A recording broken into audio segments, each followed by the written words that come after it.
السلام علیکم دوستو، آج میں آپ کے سامنے ایک نہایت اہم اور قابل قدر کتاب تذکرہ عاشق قرآن پیش کر رہا ہوں۔ یہ کتاب معروف عالم دین مولانا افتخار احمد اعظمی صاحب کی حیات و خدمات پر مشتمل ہے، جسے ان کے فرزند مولانا ڈاکٹر خلیل احمد اعظمی صاحب نے نہایت محبت، عقیدت اور تحقیق کے ساتھ تحریر کی ہے۔ اس کتاب میں مولانا احمد اعظمی صاحب کی دینی خدمات کے ساتھ قرآن کریم سے والہانہ تعلق کا بھی ذکر کیا گیا۔ مصنف نے صرف واقعات جمع نہیں کیے بلکہ ایک ایسی شخصیت کا نقشہ پیش کیا ہے جس کی زندگی علم، عمل اور اخلاص کا حسین نمونہ تھی۔ کتاب کی ایک بڑی خصوصیت یہ بھی ہے کہ اس پہ حاضر کے جلیل القدر عالم دین مفتی تقی عثمانی صاحب کی گراں قدر تقریر بھی شامل ہے۔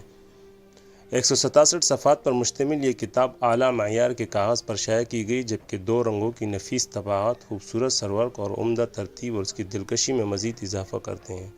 کتاب کو دیکھ کر ہی ناشر اور مصنف کی محنت و اہتمام کا اندازہ ہوتا ہے۔ اگر آپ اہل علم، اہل قرآن اور اکابرین امت کی زندگیوں سے رہنمائی حاصل کرنا چاہتے ہیں تو اس کتاب کا مطالعہ ضرور فرمائیں، اور اگر کسی صاحب کو اس کتاب کا درکار ہے تو دیے گئے نمبر پہ بھی واٹس ایپ کر سکتے ہیں۔ جزاک اللہ۔ السلام علیکم ورحمۃ اللہ وبرکاتہ۔